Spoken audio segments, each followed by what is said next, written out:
आज service tax के second part में देखेंगे कि किस तरह से सर्विस टैक्स की जो बिल हम कस्टमर के लिए रेडी करते हैं उसकी एंट्री किस तरह से टैली ERP में की जाएगी और उसके अगेंस्ट जब हमें पेमेंट रिसीव्ड होगा तो उसकी एंट्री भी किस तरह से की जाएगी, ये आज हम देखते हैं। सबसे पहले हम किसी भी वाउचर एंट्री को पास करने के लिए अकाउंटिंग वाउचर में इंक्लूड होते हैं। उसके बाद जब हम एक्चुअल में जब किसी कस्टमर, चाहे वो कोई भी कस्टमर हो, उसको अगर टेलीफोन बिल दिया गया है मतलब हमारी तरफ से सेल्स हुई है तो उसकी एंट्री हम सेल्स में करेंगे। रेफरेंस का मतलब यहाँ पर होता है बिल नंबर। यहाँ पर हम एग्जांपल के लिए 1 2 3 4 5 एक बिल नंबर इनपुट कर देते हैं, डेमो के लिए दिया गया है। और उसके बाद में पार्टी अकाउंट नेम। अब पार्टी अकाउंट नेम में क्या होता है कि अगर हम किसी कस्टमर को जब बिल देते हैं तो किसी पार्टिकुलर पर्सन को बिल जाता है, इसलिए यहाँ पर उस पर्सन का यहाँ पर नाम आएगा। तो यहाँ पर हम एक लेजर बना लेते हैं, जिसे हम बना लेते हैं कि हमने ABC को एक टेलीफोन बिल प्रोवाइड किया है 1000 रुपये का, उसमें हमें सर्विस टैक्स किस तरह से लगाना है ये देखते हैं। तो यहाँ पर हम ABC एक पार्टी है जिसको हम बिल दे रहे हैं, तो उसकी एंट्री किस तरह से होगी देखते हैं। लेजर बनाने के लिए हम यहाँ पर हैंड टू हैंड Alt+C का प्रेस करेंगे।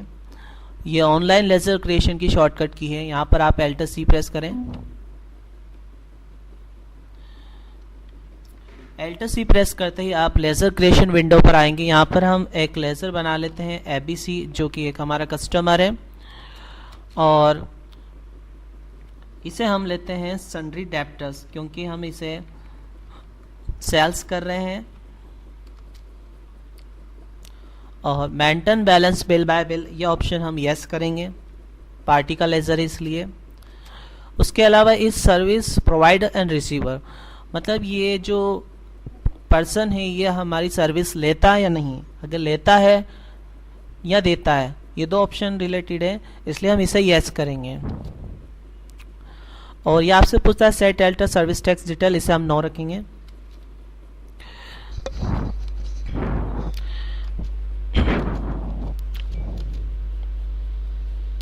तो हमने यहाँ पर एक लेजर बनाया ABC के नाम से।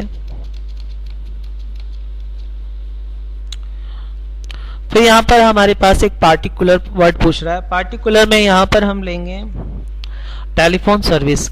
याद रखिए हमने एक लेजर बनाया था हमारे प्रीवियस पार्ट में टेलीफोन सर्विस के नाम से, वही टेलीफोन सर्विस यहाँ पर सिलेक्ट किया जाएगा।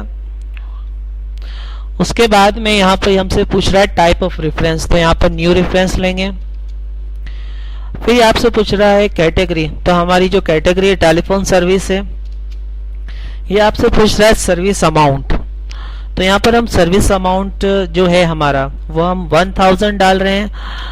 अब आप देखेंगे जो इस पर टैक्स कैलकुलेट होकर आया है वो इसमें 10% आपको दिख रहा होगा स्क्रीन पर। सर्विस टैक्स पर 2%, एजुकेशनल और सेकेंडरी एजुकेशन 1%।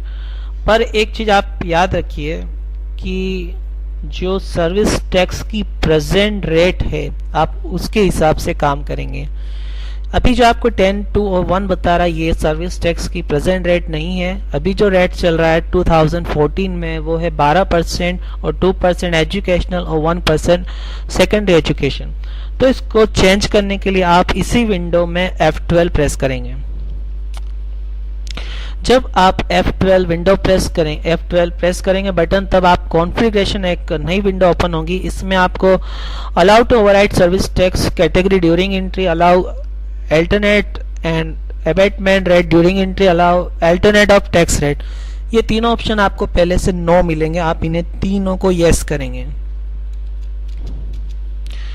उसके बाद जैसे ही आप सर्विस टैक्स पर आएंगे तो यहाँ पर आप चेंज कर पाएंगे। याद है कि उन ऑप्शन को यस करने के बाद ही आप यहाँ पर चेंज कर पाएंगे। तो हमने यहाँ पर 12% कर दिया और एजुकेशनल 2% ही रखा है और 1% हमने सेकेंडरी एजुकेशन। जब हमने यहाँ पर रेट चेंज किया तो याद ऊपर देखिए सर्विस टैक्स अमाउंट हमारा चेंज हो चुका है। तो हम फिर से रिवर्स जाएंगे और यहाँ पर जो हमारा सर्विस अमाउंट है इनपुट करेंगे 1000 उसके बाद ऑटोमेटिकली हमारा 12% के हिसाब से सर्विस टैक्स जनरेट हो जाएगा। और ये हमारा काम हुआ कितना, ये हमें बता रहा अभी 1000, क्योंकि ये जो हमारा सर्विस था वो। अब यहाँ पर जो हम एक ड्यूटीज का लेजर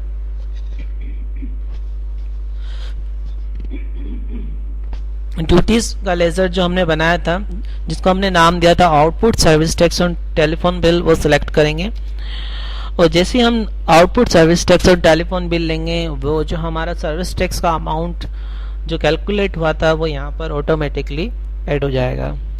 उसके बाद हम इस एंट्री को पास कर देंगे। तो बहुत सिंपल है, आप पार्टी का नाम सेलेक्ट करिए कि किसे आपने किसको बिल दिया है, बिल नंबर डालिए, टेलीफोन सर्विस का जो हमने लेजर बनाया था वो सिलेक्ट करिए, और आउटपुट सर्विस टैक्स का जो लेजर हमने प्रिपेयर किया था उसे आप सिलेक्ट करिए। आपका ये एंट्री इस तरह से फिर पास हो जाएगी।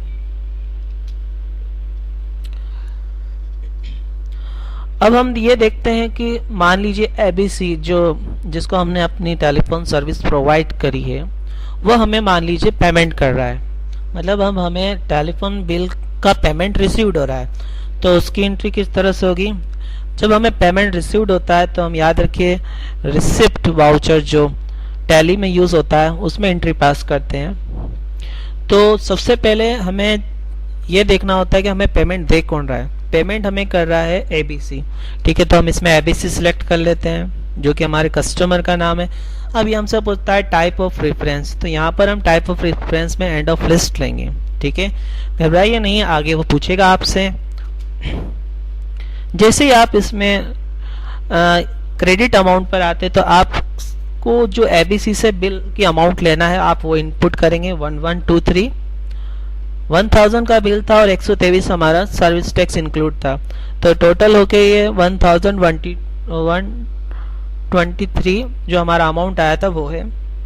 उसके बाद अब आपसे पूछ रहा है टाइप ऑफ रेफरेंस, तो यहाँ पर हम अगेंस्ट रेफरेंस लेंगे जो हमारा बिल था उसके अकॉर्डिंग। अब डेबिट में अगर आपको एबीसी ने कैश पेमेंट जमा किया तो आप इसमें कैश से लेंगे, और अगर आपको कोई चेक दिया तो आप इसमें बैंक का नाम लेंगे। तो इस तरह से एक पेमेंट रिसीव्ड अगेंस्ट बिल की आप एंट्री पास करेंगे।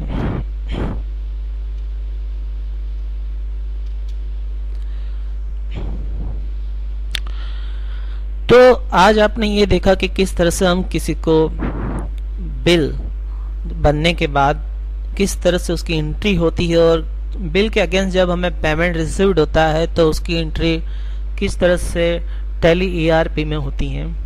नेक्स्ट पार्ट में हम देखते हैं कि जो हमारा जो सर्विस टैक्स होता है उसको किस तरह से हम एडजस्ट करते हैं एक वाउचर में, और किस तरह से उसका जो चालान होता है वो किस तरह से निकाला जाता है और सर्विस टैक्स जमा किया जाता है, वो हम देखेंगे नेक्स्ट पार्ट में। आज के लिए इतना ही। Thank you for watching service tax on Tally ERP.